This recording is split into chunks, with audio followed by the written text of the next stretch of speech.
Isso, desde já, meu irmão, te convido a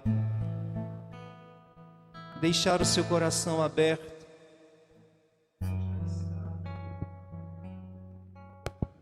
Em todos os momentos desse dia de hoje, em que nós encerraremos deixando que Jesus, o Rei da Glória, entre em nosso coração de forma concreta na Eucaristia de hoje. Nesse dia de Cristo Rei, Rei do Universo, eu te convido a deixar esse Espírito Santo nessa manhã, a conduzir seu coração, águas, experimentar momentos de profundidade, de vivência de espiritualidade e de profundidade no amor de Deus, na experiência com o Rei da Glória, que está no céu, está no mar, mas que quer estar de verdade no oceano do teu coração. Por isso eu te convido a abrir o coração de verdade nessa manhã e vá pedindo ao Senhor: Senhor, dai-me essa certeza dentro de mim, esta fé vigorosa, Senhor, de que Tu estás em meu coração, esta fé que me reanima, que me reconstrói todos os dias, Senhor. Vem fortalecer em meu coração, em minha vida, o dom da fé, Senhor, para que eu possa, Senhor, no oceano da vida, navegar, Senhor, seguramente, sabendo que estás no barco comigo, Senhor, e que na tempestade não temerei, Senhor, porque Tu acalmas as tempestades. Acalma a tempestade também de minha alma. Se você tem vivido momentos difíceis, meu irmão, minha irmã, peça ao Senhor agora: acalma a tempestade da minha alma, Senhor. Acalma, Senhor. Abranda, Senhor, todos esses sentimentos, essas sensações que gritam dentro de mim, Senhor. Que gritam, Senhor, por sossego, por paz, Senhor, por ânimo, por coragem, por alegria, Senhor. Acalma, Senhor, essa tempestade, Senhor, e reina no meu coração, reina na minha história. Vai dizendo para o Senhor: Senhor, eu te autorizo, Senhor, reina na minha vida, Senhor. Fala mesmo com as Tuas próprias palavras: Senhor, reina na minha vida, Senhor. Reina, Senhor, no meu interior, Senhor, no meu coração, na minha mente, nos meus sentimentos, Senhor. Reina, Senhor. Eu não quero mais, Senhor, que o ódio, que a mágoa, Senhor, fale mais alto dentro de mim, Senhor. Eu não quero mais, Senhor, que o meu temperamento explosivo fale mais alto do que dentro de mim. Senhor, eu não quero, Senhor, que os meus vícios, Senhor, que as minhas más tendências falem mais alto dentro de mim, Senhor, mas eu quero, Senhor, que a Tua voz, Senhor Jesus, seja mais alta dentro de mim, porque o Senhor é Rei, Senhor, o Senhor sabe de todas as coisas. Então conduz a minha vida, Senhor, direciona a minha vida, Senhor. Não me deixe, Senhor, me perder em meio às tempestades, Senhor. Ouça o meu clamor, ouça a minha voz, Senhor, reina na minha vida, Senhor. Seja o Senhor absoluto da minha história, Jesus. Obrigado, Jesus. Vá agradecendo ao Senhor por você estar aqui essa manhã. Obrigado, Senhor, por essa manhã. Obrigado pela minha família, Senhor. Obrigado pela minha história, Senhor. Obrigado, Senhor, por eu ter esta oportunidade, Senhor, de estar aqui neste dia, Senhor, podendo comemorar a Tua majestade, Senhor. Muito obrigado, Senhor, por tantos outros lugares serem tão atrativos. Eu escolhi estar aqui, Senhor. Muito obrigado. Obrigado, Senhor, por Senhor fazer parte da minha vida, da minha história. Obrigado, Jesus. Para sempre seja louvado. Bom dia. Bom dia. A paz de Jesus esteja com vocês. Meu nome é Márcio. Faço parte do grupo de oração Nossa Senhora do Carmo, lá no convento, todas as terças às 19 horas. Sou casado, tenho uma filha de 15 anos. sou professor, tá? E estou na caminhada há uns 26 anos para 27, né? Há bastante tempo, graças a Deus. E às vezes a gente se arrepende de muita coisa na vida, né? De muitas das coisas que a gente faz e decisões que a gente toma, a gente se arrepende na vida, né? Mas uma que eu nunca me arrependi e nunca vou me arrepender é de ter dito sim para Jesus na minha vida. Isso foi decisivo na minha história. E em todas as situações da minha história, no meu trabalho, na minha vida de namoro, no meu trabalho, na minha vida profissional, em tudo que eu fiz, sempre que aquilo que eu teria que decidir comprometesse a minha vida com Cristo, eu deixei, mesmo que fosse mais lucrativo, que fosse, entre aspas, melhor para a minha vida humana, para a minha vida profissional, eu disse não, porque Ele é Rei, Ele é Senhor. E se eu saio dos parâmetros de Cristo, eu me perco. Se eu saio do caminho de Cristo, eu corro o risco de entrar em um caminho, num labirinto sem saída, cheio de tantos nós, de tantas direções, e eu posso, em meio a tudo isso, me perder.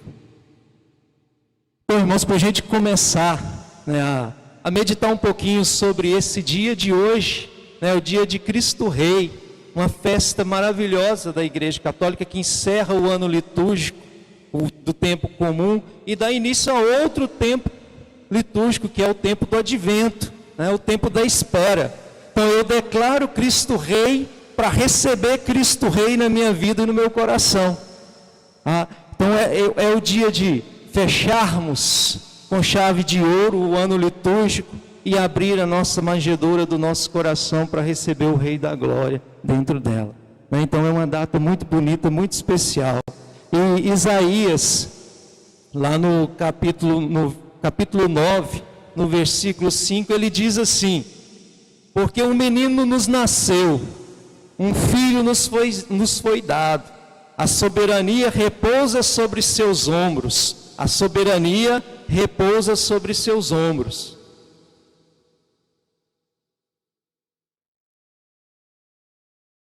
E Ele é forte, Pai eterno, príncipe da paz. Seu império será grande e a paz sem fim. Seu trono sobre o trono de Davi, em seu reino. Seu império será grande e a paz sem fim. Sobre o trono de Davi e em seu reino. Ele o firmará e o manterá pelo direito e pela justiça, desde agora e para sempre. Eis o que fará o zelo do Senhor dos exércitos. Esta era, irmãos, uma palavra-chave para os judeus.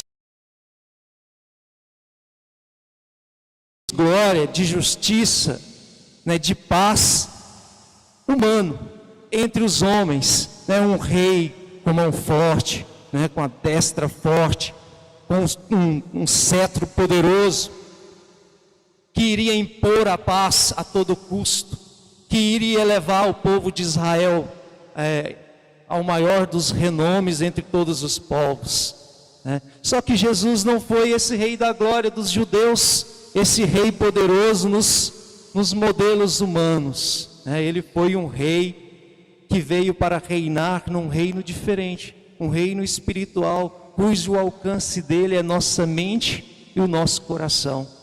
É por onde se transforma qualquer reino, é por onde se transforma qualquer pessoa. Jesus não veio nos parâmetros dos reis humanos. É porque nós só conhecemos os parâmetros dos reis humanos porque nós somos humanos. Mas o reino de Jesus é um reino que está além da nossa compreensão. Tanto que ele dizia assim, onde está o reino de Deus? Não, está ali, está aqui. Não, o reino de Deus está em todos os lugares, em todos os corações, a partir da nossa aceitação de Cristo como Senhor da nossa vida. Aí o reino de Deus começa a acontecer e a transformar a nossa história a nossa sociedade a partir disso. Foi por isso, então, que Pio XI, o Papa Pio XI, em 1925, se eu não me engano, no dia 11 de dezembro, ele instituiu a festa de Cristo Rei, Rei do Universo. Naquela época, era uma época de muitas incertezas, de muito sofrimento, de muitas angústias e também de muita euforia, de muitas ideias, de muitos pensamentos. Espera aí, eu estou falando de que época? De 1925? Ah, mas está aparecendo agora, não está? Está aparecendo agora, um tempo de muitas incertezas, de muitas dificuldades, de muitos problemas, né? De muitas ideias, né? De muitas ideologias, de muita apostasia. Então, nesse período também, o mundo vivia tudo isso. Para a gente se situar na história melhor ainda, esse período era o período após a Primeira Guerra Mundial, entre a Segunda Guerra e antes da Segunda. Era um período em que o mundo estava se reconstruindo, em que as pessoas estavam tentando se reencontrar, superar a perda dos seus parentes e superar as perdas também de um acontecimento terrível daquela época, que foi a gripe espanhola, que matou milhões de pessoas. Então foi um tempo terrível, uma desolação.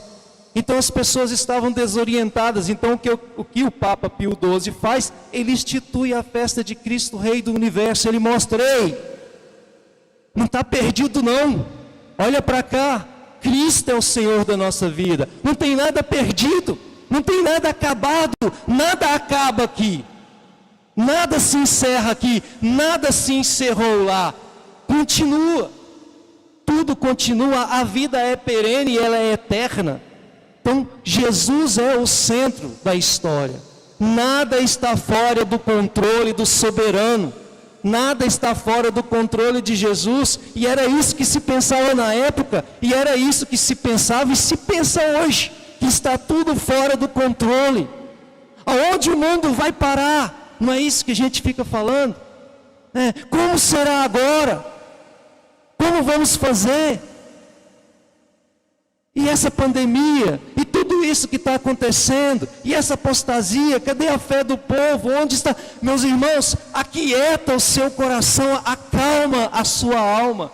Nada está perdido, nada está fora do controle do Senhor da glória, nada, nada.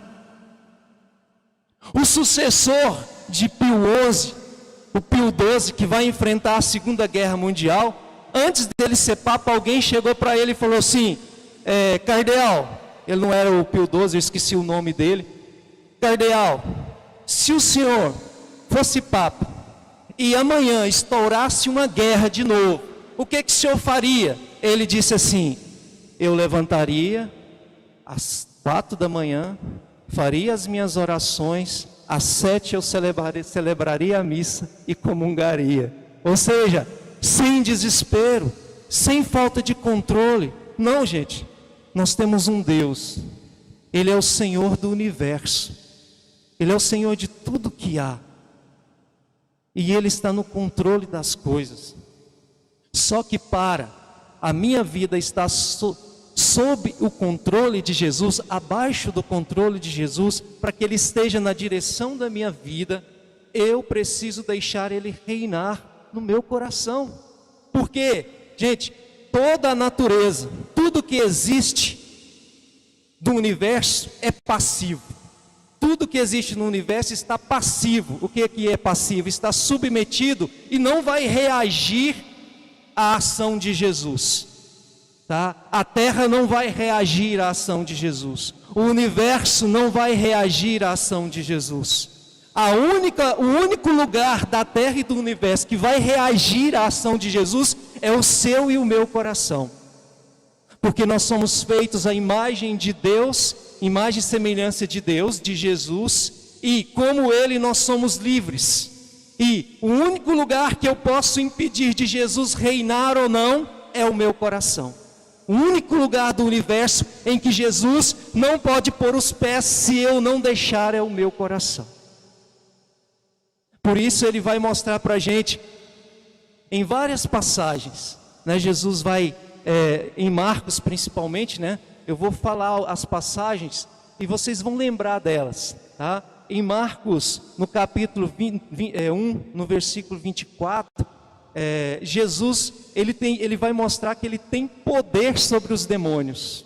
Ou seja, Jesus tem poder sobre o mundo espiritual, sobre os infernos. Jesus tem poder sobre isso. Tem poder sobre os possessos, né? Poder sobre os demônios. Os demônios reconhecem Jesus a grande majestade. Então ele tem poder sobre tudo isso, tá? Ele tem poder também lá em Marcos, no capítulo 2, no versículo 5, 8 e 9, Jesus vai mostrando que ele tem poder sobre a matéria, sobre o mundo, né? Sobre a carne. Ele cura aquele paralítico e ele fala para aquele paralítico que perdoa os pecados dele. Então Jesus tem poder sobre o bem e o mal, sobre o pecado. Ele tem poder sobre a matéria, sobre o corpo do homem. E Jesus vai mostrar um pouquinho mais na frente, lá em Marcos 4:39, que ele tem poder sobre a tempestade. Ele pode tudo. Ele tem poder sobrenatural e ele tem poder natural. Ele é o Rei da glória. Ele é o próprio Deus. Então o que nos cabe como servos de filhos de Deus é aceitar essa majestade de Cristo dentro do nosso coração, é assumir essa majestade de verdade dentro de nós, tá? Lá em Daniel, eu vou até abrir para a gente ver, se você tiver trago a Bíblia e quiser, fica à vontade. Lá em Daniel, no capítulo 7, no versículo 13, Daniel vai dizer assim: olha, olhando sempre a visão noturna, vi um ser semelhante a um filho do homem. Vi sobre as nuvens do céu, dirigiu-se para ao lado do ancião, diante de quem foi conduzido. A ele foi dado o império, a glória e realeza. E todos os povos, todas as nações, os povos de todas as línguas serviram-no. Seu domínio será eterno, nunca cessará, e o seu reino jamais será destruído. E nós vimos isso se realizar na pessoa de Jesus Cristo, que morreu na cruz para nos salvar e se tornou o nosso, claro, desde antes o nosso Rei da glória. E ele vai governar de uma forma diferente naquele período inacreditável para os judeus, né? Como pode ser esse o Filho de Deus? Mas por incrível que pareça, as outras religiões não leram isso, né? Não leram esses acontecimentos. Olha só a profecia de Daniel, como ela se realizou no mundo, como o cristianismo se espalhou e como o cristianismo se tornou a religião mais importante do mundo e também a mais conhecida e a mais aderida. Olha só Jesus reinando nos corações, nuns mais, nuns menos, mas o importante é que Jesus foi chegando e essa profecia foi se realizando. E essa profecia se chegou agora e ela não se finda, enquanto ele não voltar para assumir de verdade a realização, a concretização total dessa profecia. Só que surge aí um impasse, né, na nossa vida quanto ao reino de Jesus, né, quanto à nossa vida de fé, o nosso assumir o nosso compromisso com Cristo. Ele é o Rei da glória. Nós reconhecemos isso, todos nós que estamos aqui. Tem alguém que não reconhece? Se tiver coragem, levante a mão. Brincadeira, gente, ninguém vai fazer isso. Mas todos nós aqui, eu creio, que reconhecemos, se não reconhecemos que Jesus é o Senhor da nossa vida, reconhecemos que Ele é Deus. Se não reconhecemos que Ele é Deus, pelo menos reconhecemos a sua importância histórica. Mas creio que todos nós reconhecemos que Ele é Deus, que Ele é o Senhor da nossa vida, que Ele é o Senhor, certo? Mas até onde? Ele tem sido o Senhor da minha vida. Agora um questionamento pessoal. Até onde Jesus tem reinado na minha e na sua vida? Eu tenho deixado o Senhor realmente ser o Senhor da minha vida, o Senhor da minha história, o Senhor da minha casa, o Senhor da minha família? Jesus tem ocupado este lugar de fato no meu coração, na minha história? Se eu assumo que Jesus é o Senhor da minha vida, que Ele é o Rei da glória, Ele tem reinado sobre o meu comportamento, as minhas atitudes? Ele tem reinado sobre a minha honestidade, sobre o meu caráter, sobre os meus compromissos, né, de cristão, de pagar as minhas contas em dia, de honrar os meus compromissos? Se eu confesso que Jesus é o Senhor da minha vida,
e eu acho que é a minha vida, a Bíblia e a igreja que tem que se adequar às minhas ideias e ao que eu acho, e não eu que tenho que me adaptar ao que Jesus, a Bíblia e a igreja fala.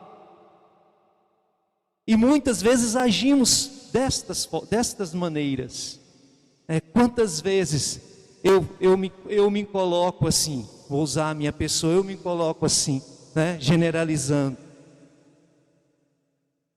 Eu sou católico, eu sou cristão, acredito em Deus, acredito em Jesus, mas eu não concordo com isso que a Bíblia fala. A Bíblia foi escrita por homens.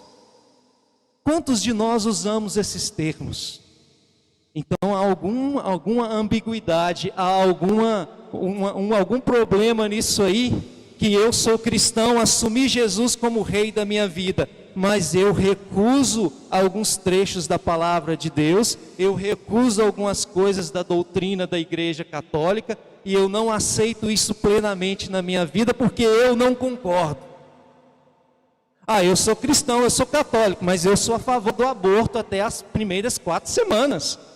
A pessoa não tem culpa, coitada, né? Ela vai ficar carregando aquele fruto de um relacionamento, de um estupro, de alguma coisa assim. Então eu me posiciono contra a vida e mendigo ser cristão, me coloco como cristão e assumo que Jesus é o Senhor da minha vida. Tem alguma coisa errada com a nossa mente, com o nosso coração. Irmãos, nós estamos vivendo, como lá em 1925, um período muito difícil. Talvez mais difícil do que naquela época, mesmo com guerras, mesmo com doenças também. Nós estamos vivendo um momento muito difícil, em que a moral cristã, a moral católica, o caráter do cristão está comprometido. São muitas ideias, são muitos pensamentos que vêm dominando, colonizando a nossa mente, enchendo a nossa cabeça, nos levando a relativizar a nossa fé, a considerar a nossa fé uma fé inferior ou uma fé igual às dos outros. Isso é um perigo para nós.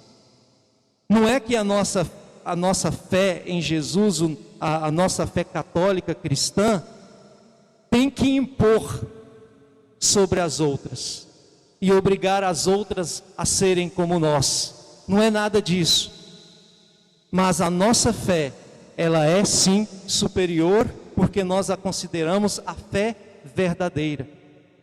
Então eu não posso de forma alguma relativizar, ou seja, eu não posso colocar Jesus do mesmo tamanho que Buda, eu não posso colocar Jesus do mesmo tamanho que Maomé, eu não posso colocar Jesus do mesmo tamanho que o Dalai Lama, eu não posso colocar Jesus do mesmo tamanho que Allan Kardec, eu não posso.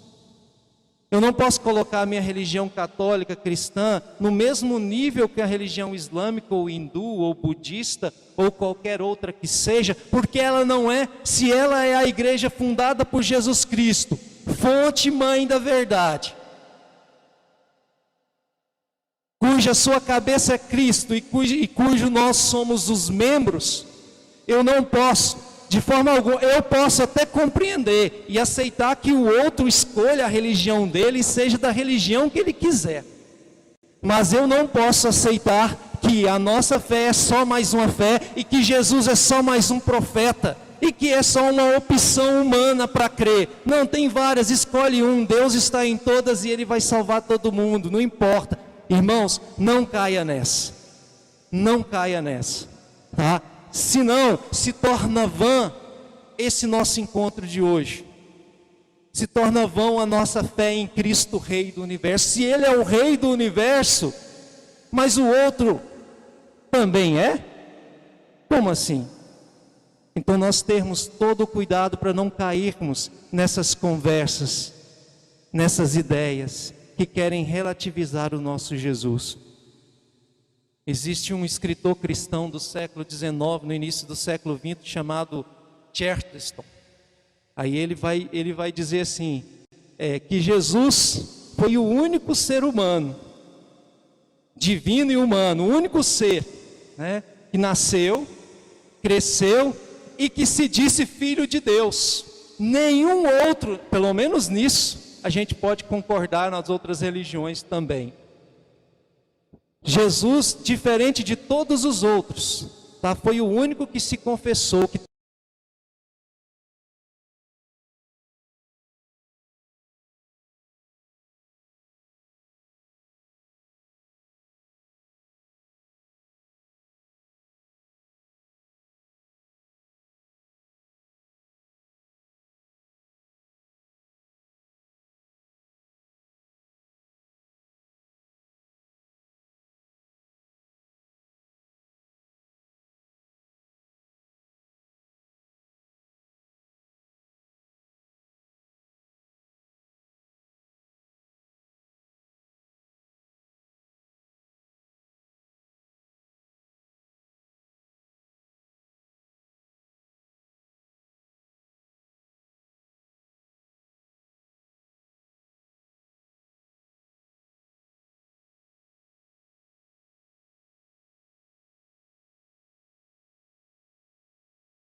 chegar no coração de um rei humano, mas ele não vai reinar como os reinos humanos, porque o reino de Jesus, ele é espiritual, ele vem do espiritual para o social, para o humano e o social. Aí o cristianismo chega no social.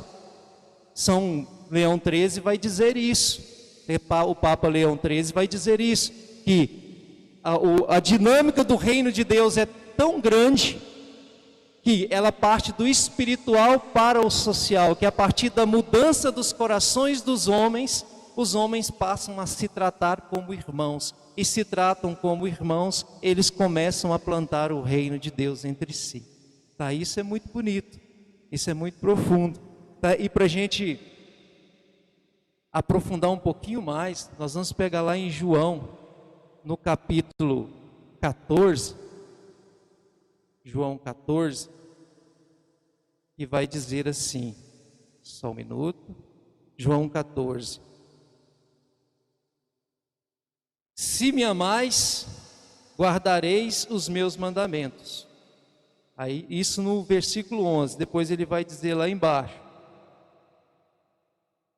Aquele que tem os meus mandamentos e os guarda, este é que me ama. Aquele que me ama será amado por meu Pai, e o meu Pai e eu o amarei e me manifestarei nele. Vou repetir, aquele que tem os meus mandamentos e o guarda, este é que me ama. E aquele que me ama será amado por meu Pai, e eu o amarei e me manifestarei nele. Ou seja, o que designa que Jesus é o Rei do nosso coração? O Rei do universo nós sabemos que Ele é, mas nós estamos interessados principalmente no universo do meu e do seu coração, aonde Ele de fato deve reinar, em todas as circunstâncias da nossa vida. Como a Ana Cláudia falou do testemunho da perda da mãe. Jesus reina no coração dela. Porque se eu, diante dos acontecimentos da minha vida, eu me desespero, se a Ana Cláudia, perdendo sua mãe, entra em desespero e perde a sua fé, entra em depressão, como se a vida tivesse acabado para ela, a mãe dela era mais importante que Jesus na vida dela. Então Jesus não era o centro da vida dela. Então, gente, isso é muito importante. Jesus tem que ser o centro da minha e da sua vida, porque quando vier as intempéries, as dificuldades, eu não vou me desesperar. Por quê? Porque Jesus é o centro da minha vida, é minha âncora, é meu norte, é onde eu seguro, é onde eu estou firme. Então nada vai me abalar. Pode até balançar as minhas estruturas, balançar o meu coração, a minha mente, as minhas ideias, mas eu não vou arredar o pé, porque eu creio, eu acredito que Ele me sustenta, e Ele nos sustenta, e Ele nos dá a força. E assim eu consigo manter o equilíbrio da minha vida. Então quem mantém o equilíbrio da sua e da minha vida em todos os momentos da nossa vida é Jesus. Se eu me afastar dele, eu perco o prumo da minha vida. Ele é o meu norte, Ele é a direção. Então lá no capítulo 15 de João, ele vai dizer assim: eu sou a videira, vós os ramos. Quem permanecer em mim e eu nele, esse dá muito fruto, porque sem mim, Jesus diz, sem mim nada podeis fazer. Se alguém não permanecer em mim, será lançado fora como ramo. Esse secará e hão de ajuntá-lo e lançá-lo ao fogo. Ninguém vai ao Pai, irmãos. Ele vai dizer no capítulo 14 aqui, ó, voltando, eu sou o caminho, a verdade e a vida. Ninguém vai ao Pai senão por mim. Se me conheceis, também certamente conhecereis o meu Pai. Desde agora já o conheceis, pois o tendes visto. Ou seja, ninguém vai ao Pai se não for por Jesus. Jesus é o caminho, é a verdade, é a vida. Não há outro caminho fora dele. E o que o inimigo tem tentado fazer conosco, irmãos? O demônio não tem interesse nenhum, apesar de acontecer, mas o maior interesse dele não é entrar nas pessoas e fazerem elas ficarem possessas, tá? Não é fazer você sofrer, não é fazer você ficar triste, fazer você chorar, fazer você angustiar. Não é o interesse dele. O interesse dele é usar de várias artimanhas, tanto do pecado como do mundo, para convencer você de que Jesus não é nada disso que a Bíblia fala, ou de você ficar morno e não acreditar em Jesus totalmente, ou de você ficar morno e acreditar em Jesus, mas não segui-lo de verdade, ficar um cristão morno, um católico meio termo. Então, o ideal do príncipe desse mundo, que é o concorrente injusto com Jesus, né? Mas o demônio é injusto por quê? Porque o demônio, ele está desesperado. Eu não sei se vocês já viram filmes de guerra, mas o inimigo, quando chega aquele momento final da batalha, ele entra em desespero e tenta qualquer coisa, até a morte dele. Ele tenta qualquer coisa. Sim, é o inimigo de Deus, é o demônio. Ele está nos minutos finais do seu embate com Deus, e ele está tentando de tudo. E como que ele fere o coração de Deus? Ferindo a nós, porque nós somos o foco do amor de Deus. E quando ele nos fere, ele fere a Deus. E como que ele fere a Deus? Causando um sofrimento para nós? Não. Deus não está preocupado se nós sofremos ou não diretamente. Ele fica, claro, ele é Pai. Mas o sofrimento não é a nossa perda da salvação. O sofrimento não nos vai fazer perder a salvação. O que vai fazer nos perder a salvação é a falta de fé e a falta de constância na fé. O que é a falta de constância na fé? Viver uma vida nos parâmetros de Cristo, nos parâmetros da igreja. Viver uma vida realmente cristã. É isso que nos afasta da salvação, é não viver esse tipo de coisa, e é isso que ele tem tentado contra nós. E a partir disso aí ele vai jogando suas setas inflamadas e fazendo com que no nosso dia a dia, nas nossas atitudes, nas nossas escolhas, nós vamos deixando que outras coisas reinem no lugar de Cristo na nossa vida. Outras coisas, o dinheiro, e Jesus vai nos dizer: não podeis servir a dois senhores, ou amará um e odiará o outro, ou odiará um e amará o outro. Então nós não podemos ter dois senhores, dois reis. Nós só temos que ter um, porque se eu escolher um, eu anulo o outro. Então se eu dou o meu braço a torcer na mágoa e no ódio, eu não perdoo essa pessoa para nada, nunca. E você faz esse voto íntimo dentro de você, você está colocando Jesus em segundo plano e colocando o seu sentimento, o seu ódio em primeiro plano. É Ele que reina na sua vida. Se as suas escolhas são pautadas nos bens financeiros, em que eu vou cuidar da minha vida financeira, se sobrar um tempo eu vou para Deus, eu faço as minhas coisas. Ou então aquele velho caso, né, que a gente escuta muito, quando eu aposentar, eu quero dedicar a minha vida para a igreja. Irmão, pode ser que você nem aposente, ainda mais agora, né? Pode ser que morra antes, ou então nunca aposenta com essa nova lei, né? Então não há tempo para se esperar uma coisa dessa. A decisão tem que ser imediata.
viveu.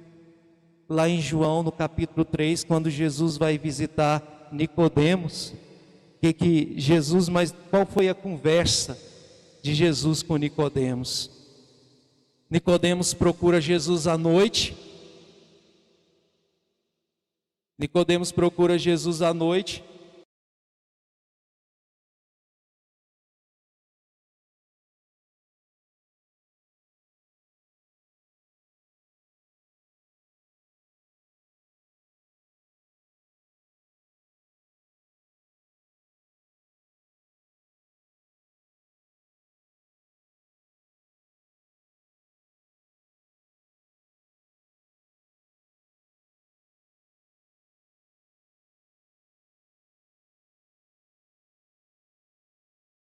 Experiência mais próxima com Cristo, mais solitária, e assim conversar coisas que eu não posso conversar em outros locais. Temos essas duas visões para Nicodemos, mas o mais importante é que quando ele já começa a conversa com Jesus, Jesus já apresenta para ele uma proposta que é apresentada para todos nós. Ele vai dizer assim: em verdade eu te digo, quem não nascer de novo não poderá ver o reino de Deus. Ou seja, se eu continuar numa vida de cristão morna, fria, vazia, eu verdadeiramente não conseguirei ver o reino de Deus de fato. Eu preciso ter uma experiência de profundidade. Eu tenho que sair da superfície da minha vida católica, cristã, e aprofundar. E esse aprofundamento, ele só é possível através de um nascimento novo. Aí podemos perguntar como Nicodemos: eu tenho que morrer e entrar na barriga da minha mãe de novo? Ele não compreendeu nada. Jesus vai falar para ele: se não compreendes as coisas humanas, quem dirá as espirituais? Então é preciso você nascer de novo pelo Espírito Santo, pelo poder de Deus, porque Jesus nos disse lá em João 14 que sozinho nós não podemos nada, e por isso Ele nos envia o Paráclito, o Espírito Santo, para nos dar força, para nos dar a graça de viver uma vida de cristãos aqui e chegarmos na vida eterna. Para isso eu preciso viver sob o Espírito Santo, sobre a ação do Espírito Santo. E Jesus continua um pouquinho mais à frente, no versículo 11: em verdade eu te digo. Desculpa, errei aqui, perdão.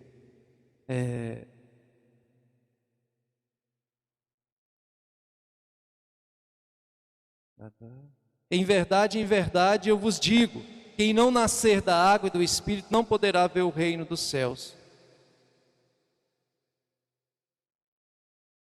Ninguém subiu ao céu, senão aquele que desceu do céu, o Filho do homem que está sentado no céu.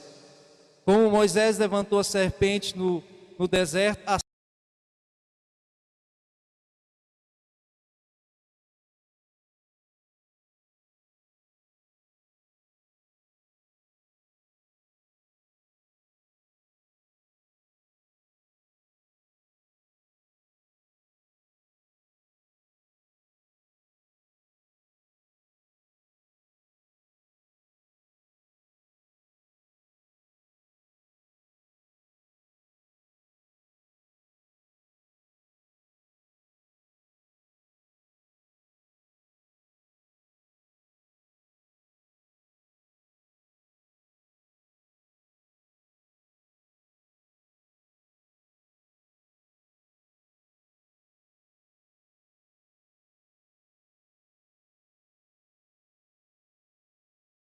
sair do pecado, e se pecar, confessar de novo. Lá em Hebreus 4, Paulo vai dizer assim: temos um sumo sacerdote,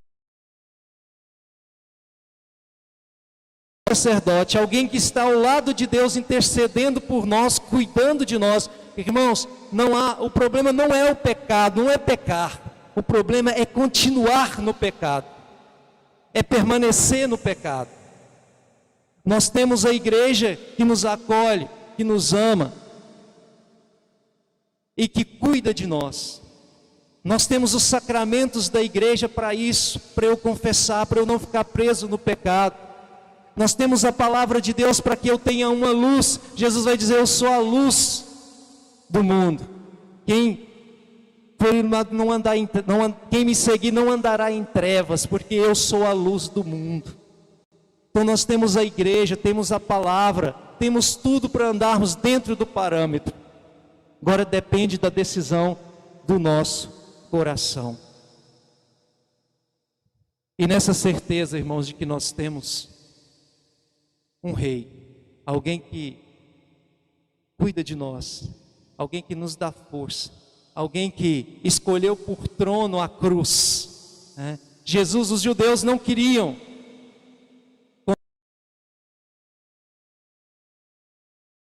pegar Jesus e coroá-lo e torná-lo rei e causar um grande problema para eles. Então eles resolveram condenar Jesus por meio de Pilatos. E Jesus foi levado para a prisão, foi judiado, apanhou, sofreu, mas olha só, ele foi coroado com a coroa de espinhos, colocaram um manto real, deram um cetro, uma vara a qual ele apanhou em suas mãos, e deram o trono como cruz para ele. Sem saber que tudo isso era profético, os judeus acabaram coroando Jesus. E esse coroamento de Jesus no sofrimento foi a vitória contra o mal, contra o pecado e a nossa garantia da salvação.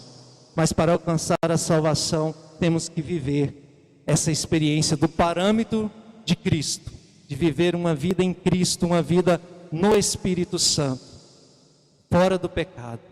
Fechamos os nossos olhos agora, vamos rezar.